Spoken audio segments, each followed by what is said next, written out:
Welcome to the Cantankerous Catholic with Joe Sixpack, the every Catholic guy. Listen to Joe tackle the really tough moral issues, current events, and politics from a Catholic perspective. Now here's Joe Sixpack, the every Catholic guy.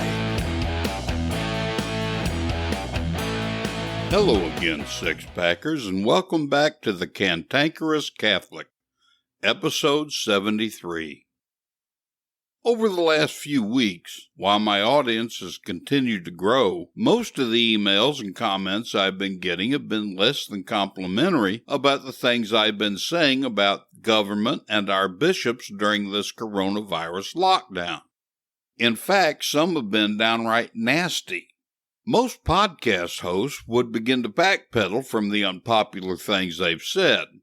That ain't my style. If I believe I'm right, I'll just double down and not care at all about what people say or think. If we're going to be true to God and ourselves, we've got to stick to our guns. Like I always say, comfort and conviction don't live on the same block. Not all the emails and comments I've had are bad. Some have been good, but there was an exceptional comment left on my Facebook page. I want to read it to you today because I think you'll get a lot out of it. Let me stop for a minute to tell you about a book I just read. It's a book written by a six-packer and loyal listener named Kramer Soderberg. He's a basketball coach at a college in Illinois, and his first book is called Fill Your Cup for Christ, A Spiritual Journey Sown and Grown Through Sports. Don't let the title mislead you, especially if you're not a sports fan. This isn't a book about Catholic college sports. Fill Your Cup for Christ is actually a spiritual growth book written in the Joe Sixpack style. Kramer's taken difficult-to-grasp spiritual concepts that the average Catholic ordinarily finds boring and related them to his experiences in sports in such a way that these classical spiritual principles are easy to grasp, entertaining to read, and life-changing in their impact. I was hooked on this book from the very first page. That's how good it is, and I think you'll love it too. I can't recommend Fill Your Cup for Christ highly enough, so get your copy today in paperback and Kindle edition. You'll find a link for it in my show notes. The person who made the comment I was talking about in response to last week's episode is a longtime six-packer. She and her husband live in Massachusetts. They're a couple who not only believe the Catholic Church and her teachings, but they actually put their faith into action. It's been a while since I've spoken with them, so I'm not really up to date with what's currently going on in their lives, but I know what they've done in the past. The husband in this Catholic married team is a physician with the Massachusetts Department of Corrections. He could earn a hell of a lot more money in the private sector, but instead he chooses to visit Jesus every day in prison by providing medical treatment to state convicts. If that wasn't enough, this couple travels to foreign mission fields together to provide medical services to the poor and oppressed in other countries. Like I said, they apply action to their faith. They put their money where their mouths are. This lady six-packer is much more eloquent than I am. You know me. If I think it, I say it. Her eloquence enables her to say what needs to be said in a way that bites without drawing blood. I'm going to read her entire comment, which is somewhat lengthy, but I really think the rest of you six-packers will like what this six-packer has to say. Here goes. The Lord showed us himself how nothing is gained by running away and locking ourselves behind closed doors. Did he not appear to his disciples who did precisely that after his crucifixion? Did he not appear to them and say, "Peace be with you, do not fear," and then breathe the Holy Spirit on them and sent them out in boldness? He taught them that congregating together behind locked doors was not his mission for them. Instead, he sent them out in the midst of great uncertainty. He sent them out in a time much worse than we're currently facing, and he commissioned them to be witnesses of him. Never once did the Lord encourage his disciples to run and hide to protect themselves. No, after their meeting in the upper room, it was understood that going forward was not going to be easy and would likely end in persecution. The church is, for many, a guiding light in troubled times, and the flock look to their leaders to be an example during such times. The church's reaction to this virus should reflect how we expect the flock to respond. Since the church took the unprecedented steps of closing their doors and severely limiting our access to the sacraments, particularly the bread of life, sends a very clear message that in times of turmoil one should be paralyzed by fear and safely hide themselves away until the threat has passed.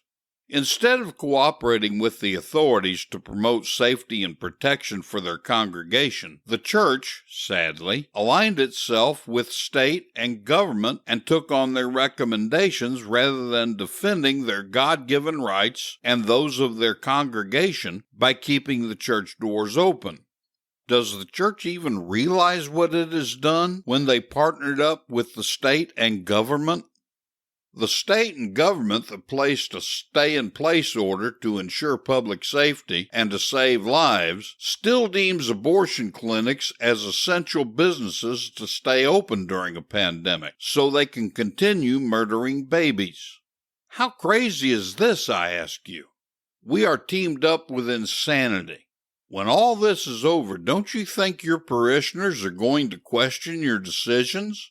Right now the church is in a hot mess. It's scrambling to meet the demands of its parishioners by live streaming masses and offering spiritual communion. I will add, I totally appreciate the idea of online mass for those in nursing homes and the elderly that are homebound, but that is not the current case for the vast majority of us that can still make it to church. Substituting the real Mass for online Mass to fulfill our Sunday obligation and spiritual communion for the Eucharist will only create massive confusion and quickly backfire. Holy boldness is what Christ breathed into his disciples in the upper room. Running and hiding behind locked doors was not an option Jesus offered them. In fact, they would have been embarrassed of themselves if they'd chosen that route. Jesus himself gave us many examples of how to live in the midst of turmoil, civil unrest, and great uncertainty. Not one of those examples have him running and hiding. Quite the contrary. He always faced his oppositions head-on by boldly walking forward and letting the will of his Father unfold. I will end by saying I am the Catholic parishioner every parish wants. I am the one that believes it to be an obligation, not an option, to support one's parish with generous donations. But, since the shutdown, I have an issue with supporting a church that isn't there to support their congregation in times of crisis. I'm not saying this in a threatening way, I'm just stating the obvious. When someone works so hard and sacrifices so much for their donations, many do so because their church is the foundation under their feet. The few loyal and dedicated Catholics that are still here have walked hand in hand through muddy waters with our beloved church, only to be left empty-handed. I am hurt and I am angry.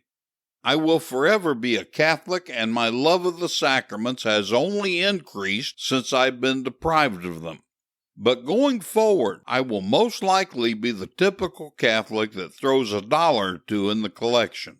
Instead, I will be increasing my donations to carefully chosen missionaries that are not fearful of working the front lines as Christ commissioned. As a side note, it may not be a bad idea for clergy to visit and spend time volunteering, as I have, in many of the wonderful established Third World Catholic missionaries to learn from them how to overcome opposition and fear. Our strong Catholic religious do it on a daily basis, and they are a force to be reckoned with, such a great example of Christ himself. So ends this Sixpacker's comment. She explained the failure of our bishops much better than I have, using examples directly from the Gospel of John. She has a right to be disgusted with our bishops, as all Catholics do. The bishops all, 100% of them, showed all the Catholic lay faithful that they have far more faith and trust in man than they do God. There are bishops we all already know are nothing more than greaseball politicians who use the church for high living and to satisfy their lust for power. And they don't give a damn about us or the destiny of our souls. I'm talking about bishops like Cardinal Kupik in Chicago and Bishop McElroy of San Diego. But there are other bishops who've broken my heart with their response to the coronavirus lockdown.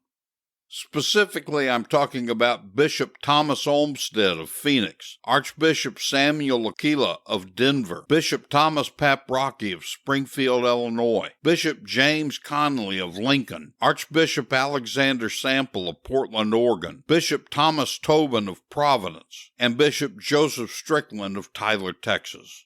Until their acquiescence to civil authorities, ignoring Christ's mandate to shepherd our souls, I held these bishops in the highest esteem. I was hoping they'd be bishops we could count on to guide the church in America back to stability and credibility. They could have shown us how to live our faith in the most dynamic sort of way by demonstrating that they have more faith in God than in man, but they did just the opposite. Now they'll have to do a great deal to convince me they're as genuine as I thought. Personally, I think they should do public penance. Despite that these bishops let us down, turning our backs on them and the church isn't an option. I'm just like many other Catholics and feeling like throwing up my hands and saying to hell with all of it. I won't and can't do that. What keeps me from doing that is my knowledge and understanding of what Christ established in His Catholic Church. Jesus is God, and He Himself established the Catholic Church. He set up the apostles and their successors to be our bishops, and He promised us that the gates of hell would never prevail against the church. Sometimes it seems like the gates of hell are prevailing when we look at the confusion and heresies of Francis, Kulpik, and McElroy. But we need to remember that one of those handpicked by Jesus to be an apostle was Judas Iscariot, and they all fled after Jesus was arrested. So we have to remember that the bishops are just weak men suffering from the effects of original sin, like all of us. When we're tempted to leave the church, we also have to recall the voice of the Holy Spirit when He said through Vatican II, basing itself on Scripture and tradition, the Council teaches that the church, a pilgrim now on earth, is necessary for salvation.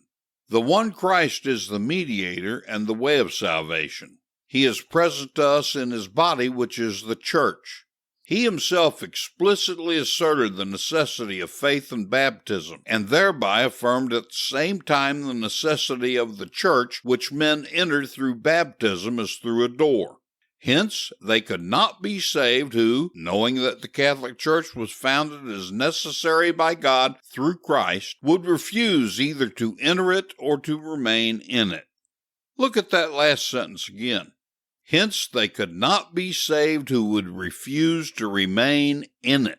We can be upset with a heretical pope and weak bishops all day long, but if we yield to the temptation to leave the church, we'll be condemning our own souls to hell.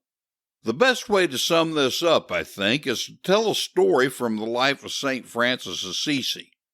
Francis once went to a town to preach. He quickly learned that nobody there was participating at Mass in the town's only parish. When he asked why, the people told him it was because of the hypocrisy of the priest. As the people loudly voiced their complaints about the priest, some of the townspeople dragged him out to Francis, along with his paramour and bastard children. Without a word, Francis knelt before the priest and waited for the crowd to grow silent. Then, barely above a whisper, Francis said, "Whether this priest is good for his own soul, I do not know, but my soul needs him." No matter how badly these bishops behave, our souls need them. We can't access the grace-giving, life-giving sacraments without them.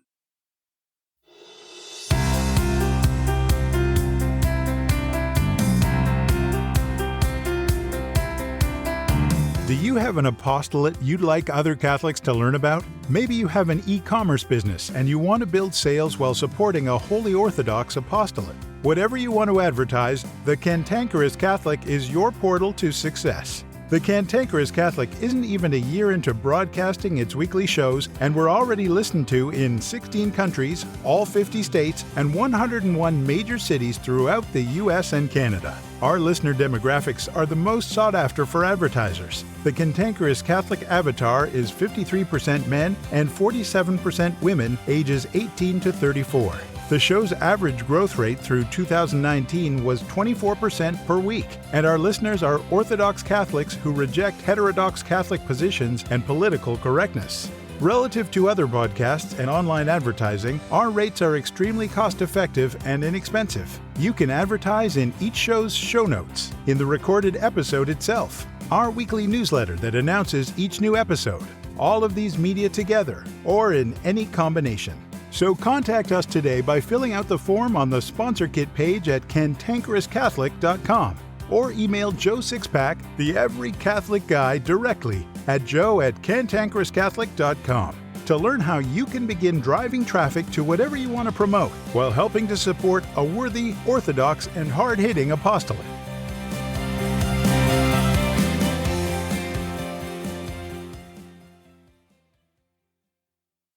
Joe Sixpack, the Every Catholic Guy, wants to make sure you're informed about all the Catholic news you need to know. Here's Joe Sixpack's top 5 Catholic news picks for this episode. Catholic news pick number 5.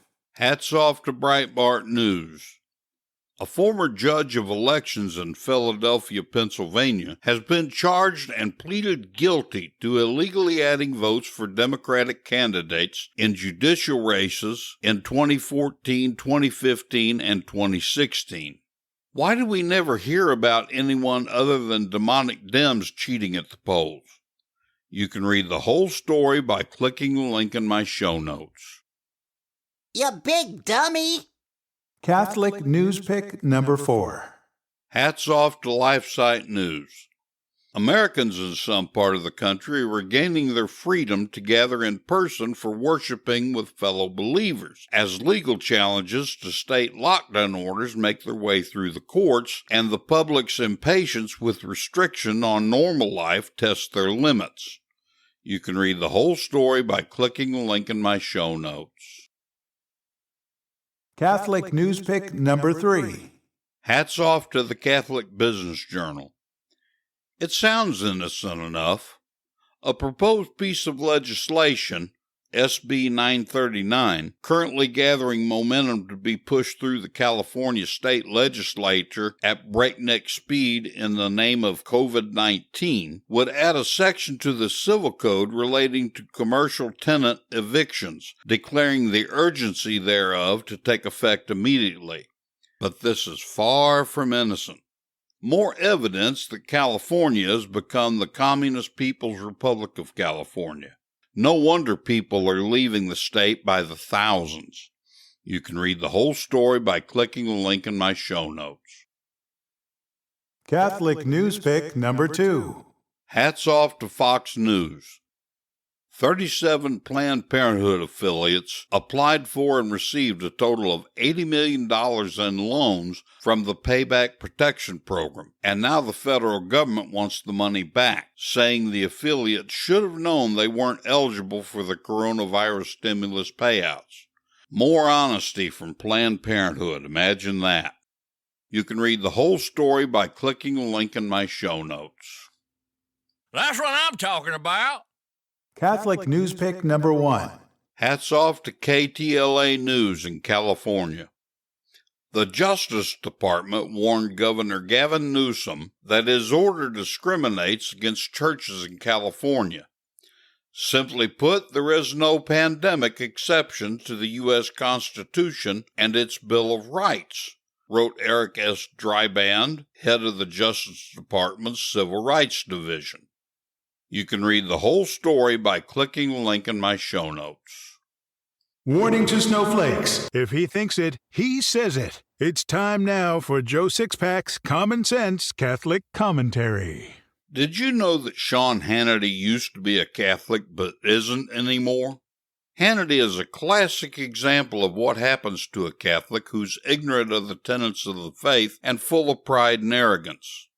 I'm not picking on Sean Hannity here. He's a public figure, and I'm not detracting him in any way, because everything about him in this commentary is public record. Between the heresies and bad acts of Pope Francis and the recent disappointments of our bishops, a lot of Catholics have puffed themselves up with arrogant pride and talked about leaving the church. I've talked a lot about this, but many don't appear to see themselves as being proud. They see themselves as righteously indignant. I'm hoping that by seeing themselves in Hannity, they'll steer away from this very misguided and dangerous temptation to leave the Catholic Church. Let me reiterate that this isn't a hit piece on Hannity. I watch him on Fox News almost every night and have for years, but I began to recognize some years ago that he was positioning himself to leave the faith in self-righteous protest. I also need to tell you that I haven't been willing to abandon Hannity to his error. I've written and emailed him repeatedly in an attempt to get a dialogue started. I can't recall the priest's name, but Hannity used to have one on his show occasionally. I think it was from the Legionaries of Christ, but I can't be sure. What led to it, I'm not sure, but the priest brought up the grave sinfulness of artificial contraception. Hannity's reply to the priest was that when priests quit sexually abusing children, he'll stop using artificial contraception. It was when Hannity made that incredibly arrogant comment that I knew he was setting himself up to leave the church so he wouldn't have to feel guilty about it. What Hannity said is wrong on so many points. No man is responsible for the soul of another. Each man is responsible for his own soul. So to make your own sins sound like a bargaining chip to make others cease their sins is arrogant. It's like saying that as long as the other guy continues to offend God, I'm going to offend him too. Hannity publicly admitted to a grave personal sin with pride in its commission. He would hypocritically, literally wear his Catholicism by appearing before millions of viewers with Ash Wednesday ashes on his forehead while admitting to the grave sin of contraception. Hannity promotes the United States Constitution on almost every episode of his show, and almost everything he knows about the Constitution he learned from his best friend, Mark Levin, whom he calls the Great One. Presumably, Levin has taught him about how the framers based the Constitution on natural law and the importance of living within natural law, because I hear Levin talking about that all the time. Artificial contraception is as much a violation of natural law as lying, murder, abortion, transgenderism, and homosexual activity. Apparently for Hannity, though, the natural law doesn't apply to him, only the rest of us. When the revelations about McCarrick came out, that was the vehicle used by Hannity to speed recklessly away from the church. I recall with vivid clarity that he used that story as an excuse to officially separate himself from the Catholic Church. Will Hannity go to hell for leaving the church? I don't know. That's above my pay grade. It depends on whether he knows that the Catholic Church was founded as necessary by God through Christ. If he does, then, objectively speaking, he's damning his own soul to hell, because the church has always taught that they could not be saved who would refuse to remain in the church. As is always the case with sin, man arrogantly places himself above God. In a case like Hannity's, it's the most diabolical form of sin, because he actually attempts to make himself more holy than God by choosing someone else's sin to justify leaving the church established by God for some lesser unnamed form of Christianity. I haven't given up on Hannity yet. I still try to establish contact with him in order to dialogue. It would help, I think, if you faithful six-packers would do the same, because it's the squeaky wheel that gets the grease. Also remember to pray for Hannity. He most certainly needs our prayers. I hope that you'll use Hannity's example if you've considered leaving the church. If you're still thinking about leaving the church, or if you're not convinced that Hannity's wrong, let's talk about it. We can begin a completely confidential and productively calm dialogue together. Concern for every one of my listeners' souls is the whole reason Joe Sixpack, the Every Catholic Guy, exists. Learn things about the Catholic faith you never knew in Joe Sixpack's Secrets of the Catholic Faith. There are many essentials to our holy and ancient faith that few modern Catholics know. Those essentials have become, well, secrets, hence the title Secrets of the Catholic Faith. Joe Sixpack, the every Catholic guy, is always exciting, never boring, and completely politically incorrect. He never shies away from the so-called untouchable moral issues. With his use of humor and directness, readers and students can never get enough of what he teaches. According to Joe, there isn't one single teaching of the Catholic Church that can't be completely demonstrated to an inquiring mind. Everything can be demonstrated. But the Catholic laity aren't being taught these things. They're being fed pablum when they need and want meat. Secrets of the Catholic Faith is actually exciting, and it will make any Catholic's chest swell with pride. So get your copy of Secrets of the Catholic Faith by Joe Sixpack, the Every Catholic Guy, today in print or ebook on Amazon, Apple Books, Barnes & Noble, and Kobo.